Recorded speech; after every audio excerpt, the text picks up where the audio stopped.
এই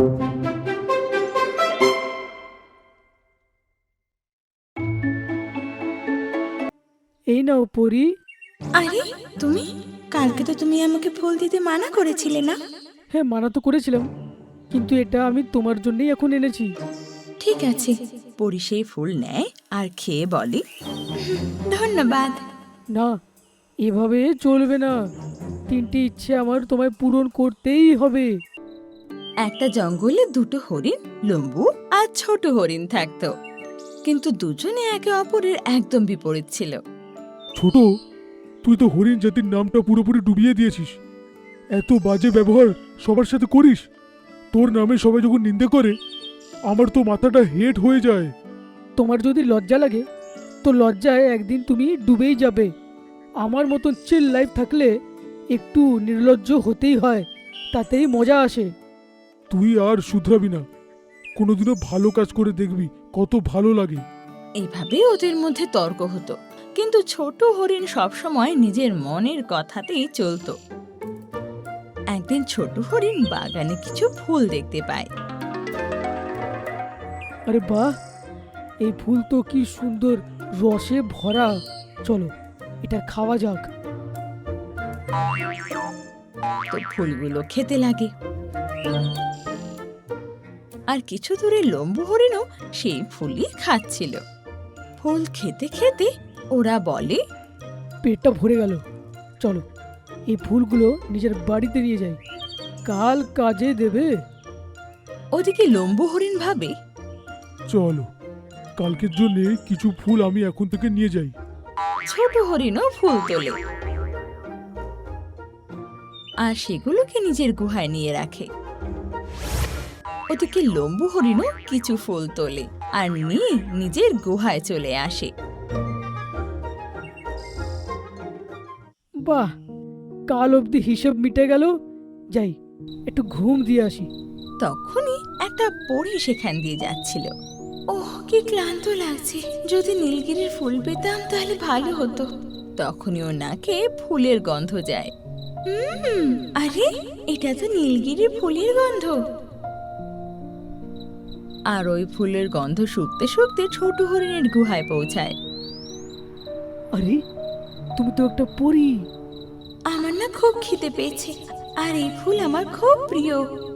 এখন তো এটা আমার পছন্দের খাবার। আমাকে একটু ফুল দিয়ে দাও, এতে আমার শরীরে প্রাণ আসবে। না না, এত দয়া দেখিয়ে নিজের ক্ষতি আমি করতে পারবো না। চুপচাপ কেটে পড়ো।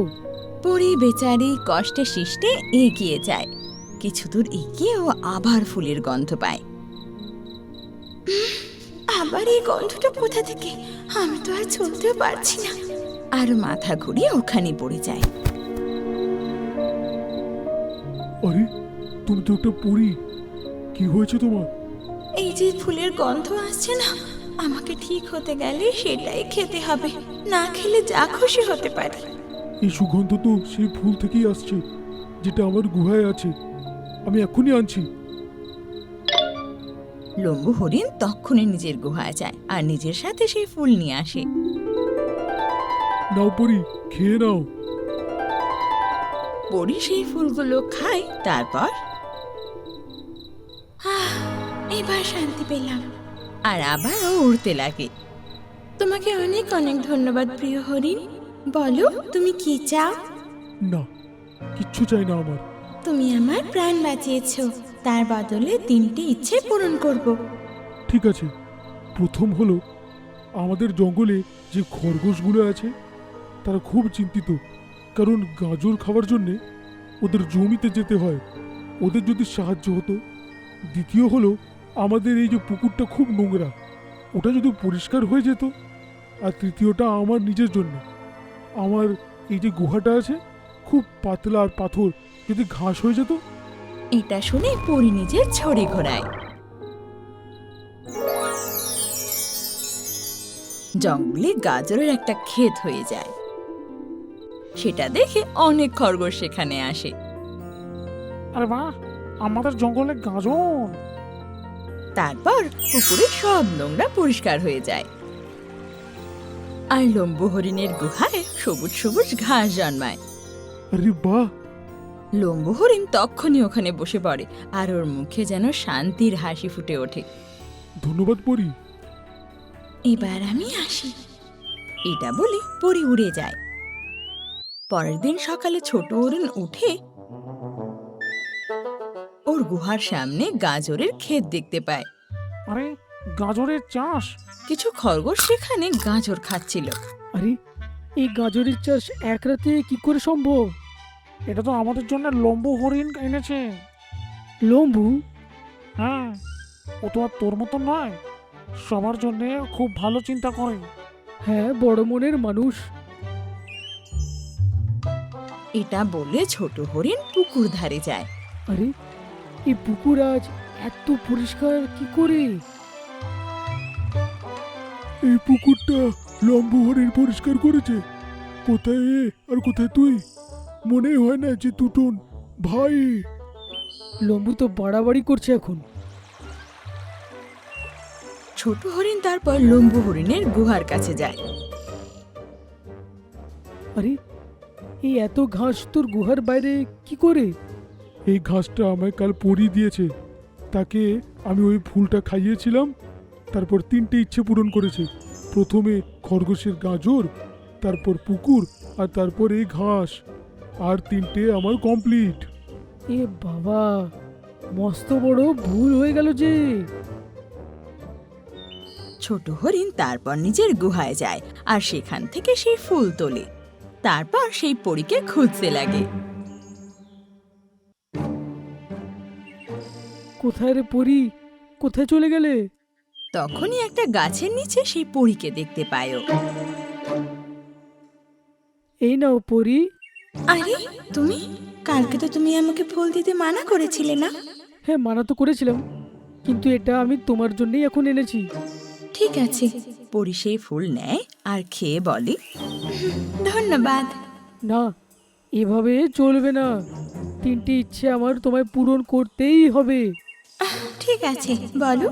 এটা শুনে ছোট হরিণ কিছুক্ষণ ভাবে, তারপর বলে, খাবার খোঁজাটা খুবই কষ্টকর, তাই আমি চাই যে তুমি এই জায়গাতে অনেকগুলো গাছ এনে দাও। সেই গাছে রকমারি ফল ফুল হবে, ওইগুলোকে আমি খাবো, সারা দিন খেতে থাকবো। ঠিক আছে। পরী ছড়ি ঘোরায় আর অনেক ধরনের ফলের গাছ সেখানে চলে আসে। পরের ইচ্ছে যাওয়ার হলে আমাকে ডেকে নিও, আমি এসে যাব। আরে বাহ, মজা এসে গেল। ছোট হরিণ মজা করে সেই ফল খেতে লাগে আর পরী আকাশে উড়ে যায়। আর বেশ অনেকক্ষণ ধরে এরকমই হতে লাগে। আরে, ছোট হরিণের কাছে এত ফল ফুল কি করে এলো? আমাকে সব পরি দিয়েছে। তখনই ও আপেলে কামড় বসায় আর সেটাকে খেতে লাগে। আরে, আমি নিজেকে থামাতে পারছি না কেন? ও আবার আপেলে কামড় বসায় আর সেটাকে খেতে লাগে। একটু তো পাগল হয়ে যায়নি তো?